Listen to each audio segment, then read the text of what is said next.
Yes, another man hooked on the sport of kings is in Adelaide at the moment. I'm sure he would agree with that school in Tamworth. Warm welcome to Johnny Letts. Good morning, John. Good morning, Sandy. It brings back a lot of memories too, because I can remember the first two jockeys I ever met was Billy Pyers and Jim Johnson.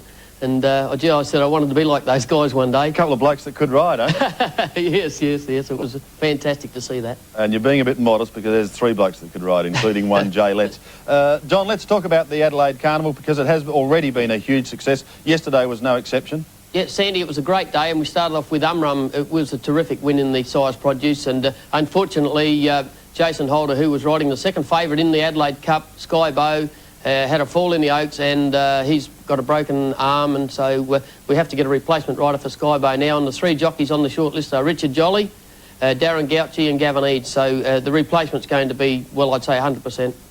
Who do you think will get the job? Well, I would think that Richard Jolly, because he's an Adelaide jockey, and he's riding very well at the moment, Richard, and he's got the local knowledge. Before we go any further, John, let's have a look at the Oaks yesterday. The Group 1 $200,000 race, a triumph for Lee Friedman. Burning Embers copped the backwash and drifted back. Bayo Cacao, there's a fall. Two are down here. Burning Embers has come to grief, and so too has another runner, and that appears to be Island Dice and the Oaks as they turn for home. 400 to go. Both horses on their feet and both okay. One rider of Burning Embers sitting up appears to be all right, and I can't pick up the other rider, obscured from the ambulance. In the straight now, and here Derobe's gone to the front down to the 200. Prairie is the danger coming after her. They were followed by Kachina and now Pray for Rain, but Derobe hangs on. Prairie trying very, very hard. It's Derobe in front, right down the outside, late Artistic Rose, but it's Derobe's Oaks. Derobe got home by about a long neck to a half-length. Artistic Rose out very... Yes, great performance by Derobe, and I was listening to Lee Friedman this morning, John, and he believes now that horse could be set for the Caulfield Cup. Sandy, she raced in the South Australian Oaks. She ran in the Derby last week over 2,500. South Australian Oaks a week before 2,000. She went 2,500 yesterday. She could win the Great Eastern, I'd say. You think she might be deserving of a bit of a spell? Oh, Sandy, she is a tough filly, and the ride was a beautiful ride by Stephen King. Straight onto the fence, behind the leaders, made the move at the right time, and gee, she's tough. But something, Sandy, I think you should remember tomorrow, this horse finishing out wide. Yep. We're having a lot of rain here at the moment, and I think there's going to be a little bit biased on the track tomorrow, and horses, I think the Swoopers are going to have a great chance tomorrow. Beside the fall of the two horses, any hard luck stories to come out of that race? None at all. I think the winner was just too good. It was a beautiful ride, beautifully positioned, beautifully trained, and trained to the minute. And I think that the Prairie had a chance when they straightened up for home, but just wasn't good enough. Two big races there yesterday. The other, of course, was the Goodwood. It is renowned in recent times for its wonderful finishes, and yesterday was no exception. Came Century Blaze further back in the field, then came Dry Humour, and last is the New Zealand filly, and that's La Rose Noire around the home turn, and it's Mars Pie to the inside, and Kaylee from Hero Wind Elegancy. Back in behind them, Alpine and eating a run. There's a tightening there with Winning Hand, and over on the outside, Hunza Court and Corregidor. They were followed by Del Sol, who's never seen the rail, taking a shortcut now as Flavour.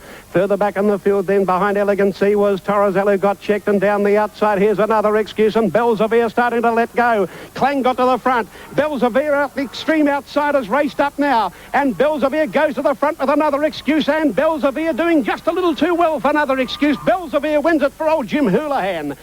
Yes, great news for old Jim Houlihan. Not being too harsh on Jim there, but I think it's 84 years of age. Well done to him. And a big effort, Letsy, too, from Barrier 21. Barrier 21, I thought, gee, he's got his job cut out again today, Sandy, you know, to win from out there. But as you can see, they're swooping out wide, and the two horses that ran first and second are Victorian horses, but Jim Houlihan's had this horse for 4 runs, and he's won the 4 of them. And ironically, Gavin Eads, who's been riding Bellzevir, rode the second horse yesterday and protested. So, you know, racing's a funny game, isn't it? It certainly is. Johnny Hawkes was hoping for a sentimental return to South Australia. It wasn't to be with Clang and Flavour.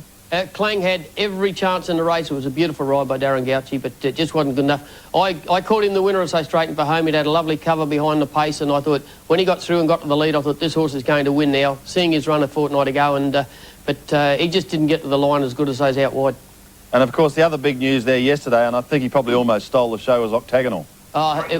It was fantastic to see how the crowd got behind this horse, and you know, they had donuts, pink donuts down there yesterday, Sandy, and they also, it was just unbelievable. You know, they weren't donuts, they were O-nuts.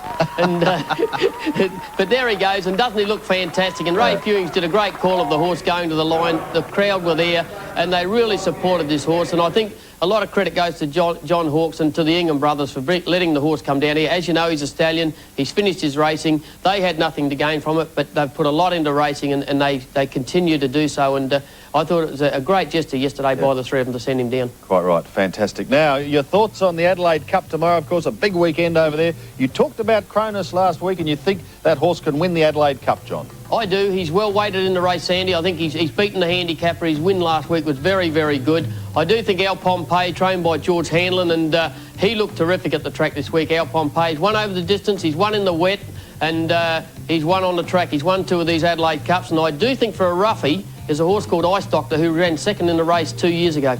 The way you're talking, John, looks as though the rain's going to set in, so it could have quite an effect on the track. I think it will, Sandy. I think you'll have to look for horses coming from the back, but I mean, Cronus is a horse that leads. He mightn't have to lead tomorrow, but I mean, he's going to sprint home. But I'm sure that Cronus won't be down on the rail, because I think he'll be off the rail, and they'll all be out there. Good on you, Letzy. Thanks.